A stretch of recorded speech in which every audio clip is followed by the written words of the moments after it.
we have our final comedian of the evening. He's really funny. I think you guys are going to really enjoy him. All the way up from Chattanooga, everybody, please welcome Andrew Ledbetter. Hey everybody, how's it going? Yeah, give it for Sean one more time.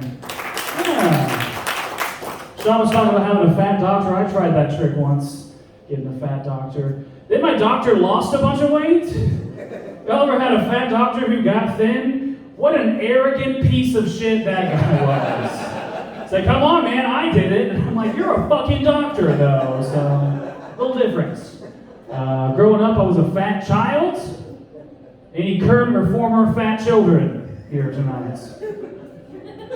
Nobody? Just me. I guess the rest of y'all were just sexy ass kids then. Good for you guys. I also went to public school, so you know what that means. I was bullied mercilessly, yeah. In third grade, I got the nickname Jelly Rolls. As an 8-year-old little boy, that really hurt my feelings. Now, as a 28-year-old man, it still really hurts my feelings, actually. I think about it every single day. Yeah.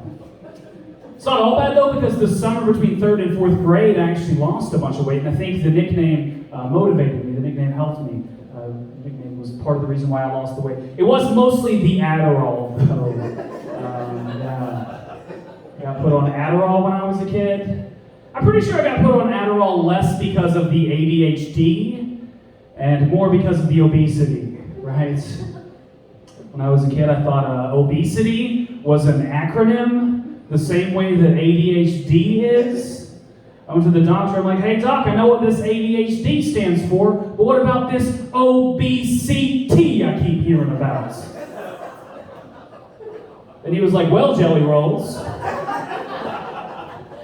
just means you're fat. I'm like, how'd you know my nickname was Jelly Rolls? Like, is that in my chart? Did you just like hear it on the street and thought it was accurate? Okay, cool. People don't call me Jelly Rolls anymore as an adult. Well, at least they didn't before I started telling this joke. People do tell me that I look like Jesse Plemons. Do y'all know who Jesse Plemons is? She knows who Jesse Plemons is. He's been in a lot of stuff. He was in Breaking Bad. He was Todd in Breaking Bad. He's the guy that shot the kid on the train. Anyway, people say I look like him, and then people on the internet say that he looks like Fat Matt Damon. They call him Fat Damon. Do y'all have any idea how hurtful it is for your celebrity look-alike to be constantly compared to a fat version of a more famous celebrity? Like at this point, I think I prefer the Jelly Rolls comments, honestly. Like, I don't know if you guys have ever done this, but I've started defending my celebrity look-alike online. Y'all ever do that? I'm on Twitter like 12 hours a day, like, he's not that fat, guys, okay, let's cool it with the fat comments. He's married to Kirsten Dunst, he's doing okay for himself. I don't know. I am married. Any married people here this evening? Yeah, we all are all married? Okay. How long have you guys been married? 18 years? Give it up for these people. Yeah, 18 years, Jack. Good job, man. Can anyone beat 18 years? No. Okay, cool. 18 years is the limit. Great. My wife and I got married at the end of 2019. So it feels like we've been married for 18 years. Yeah, we got married and then we spent the first year of our marriage locked in an apartment together. It was weird, you know, because getting married is already like saying, I love this person, I want to be with this person every day for the rest of my life. And God, I think, or like the universe, or whatever you believe in, heard us say that, and was just like, I bet. You know? Like basically what I'm saying is like getting married right before the pandemic is like saying that my favorite food is pizza. I can eat pizza for every meal for the rest of my life. And then someone was like, good news, there's no food left except for pizza now. And then after a couple of months, you and pizza start getting on each other's nerves. You know? Start wishing that pizza would go stay with her mom for a couple of nights. Pizza's always saying things like, you're drinking a lot. Like, hey, mind your own business, pizza. Deep down, you know, pizza was right. And a few more months go by, and Pizza catches you drinking Miller Lite in the garage in July. Gotta start going to AA meetings. True story. Okay, y'all ever happened to you guys? Just me? Okay, good deal. Yeah, it's good. I am married. Do you guys fart in front of each other? Married couples. You guys make some noise if you fart in front of each other. Just because I'm farting right now, actually. I can believe it. I think it's good. I think you should fart in front of your spouse if you're married or you're in a long-term relationship. I feel like you have to fart in front of each other if you want a healthy sex life. Okay, that's how I feel. Like, I think there's no way anyone has ever not been farting in front of their partner and then asked them to do the shit they like to do in bed. You know, no one's ever not farting in front of somebody and then being like, hey baby, can you zip tie my balls together tonight? Maybe spank me with that ping pong paddle. Take a dump on my chest. Nothing weird, guys. Nothing gross like farting. Normal meat and potato sex. I thought I'd stop watching porn when I got married. Married people, do you guys watch porn? Just me. Okay, cool. I thought I'd stop watching porn. What actually happened is I just changed the kind of porn that I watch now. The other day I caught myself searching enthusiastic blowjob. Yeah. I think at this point I just want someone who wants to be there, you know? After that I searched for a blowjob where the woman doesn't cry the whole time. You know? I know it smells bad, baby. Let's take one for the team. Come on. Like everyone else on the show, I quit drinking about 16 months ago. Thank you. Quit drinking about 16 months ago, and I quit again about 6 months ago, and I quit again about a month ago, so it's actually not that impressive. I started going to AA meetings. Anyone ever been to AA before? You all passed. Okay, she has? Got write it out. Okay, yeah. AA is interesting. There's one big rule in AA. Basically, the main rule is whenever someone's telling their story about how alcohol destroyed their life, you're never supposed to go, hell yeah. Yeah, it's the only rule, okay? I never had any good drinking stories to share in AA. Like, the worst thing I ever did when I was drinking was I would tip way too much. You know, you ever get wasted and just like leave 150% tip? Wish I could have that one back. Okay, yeah. No, it's good though. There's a lot of homeless people who live near where I live in Chattanooga. Do this thing now where I don't really want to give money to homeless people though, because you don't know what they're going to do with it, right? You don't know what they're going to do with it. So what I do instead, I want to be a good person. So what I do instead is I carry around with me a little bit of crack cocaine. And if a homeless person asks me for money or get something to eat, I say, hey, I can't give you money, but I can give you some crack to sell. You can take that crack and you can sell it. You can buy some food, and you can maybe give half that money back to me. And I can give you some more crack to sell. Then we can just keep repeating the process. Everyone says nobody wants to work, but that has not been my experience at all, guys.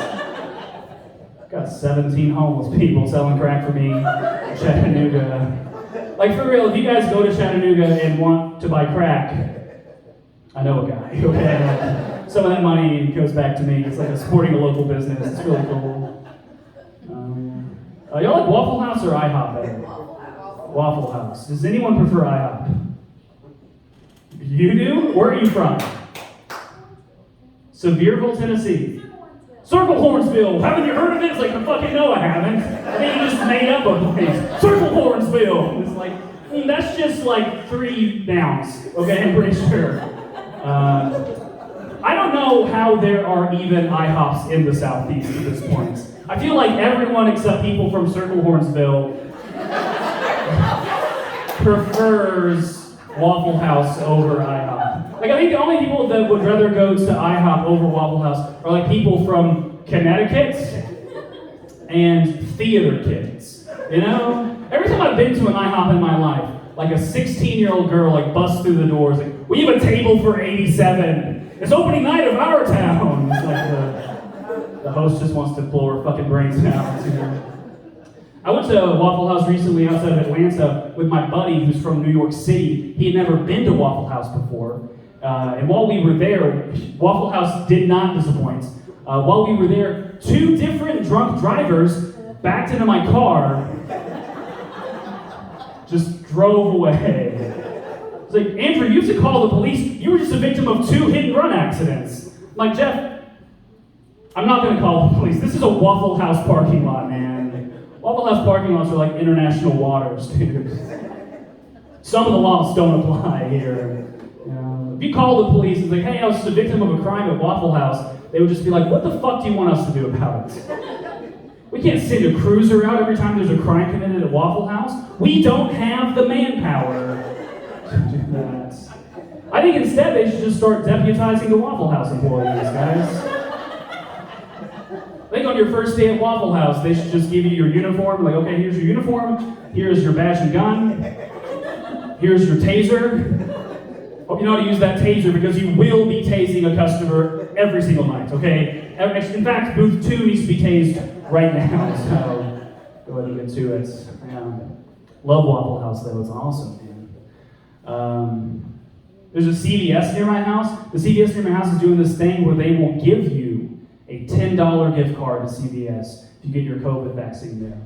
And not to brag or anything, but I have $170 in CVS gift cards.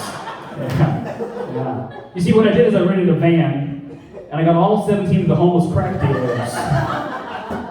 Got them vaccinated, and I got the money, guys. Yeah. Then I did it again, and like 6 weeks later, it's a great scheme. It's like, not only am I a job creator, I'm also looking out for public health. It's a smart scheme, right? Yeah. I got my COVID vaccine. Has anyone gotten their COVID vaccine here? You know? Yeah, okay, cool, man. Did y'all experience any side effects?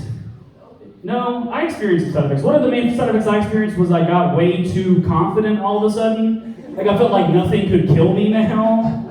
Like I started doing reckless stuff, you know? Like I stopped wearing my seatbelt. Yeah. Started eating undercooked chicken. I got very sick, I did. I now have those salmonella antibodies. You know, that shit the mainstream media doesn't want to tell you about, right? Yeah. My uncle, he's a big conspiracy theorist, but he's also a narcissist. So he keeps on like making up conspiracy theories about himself.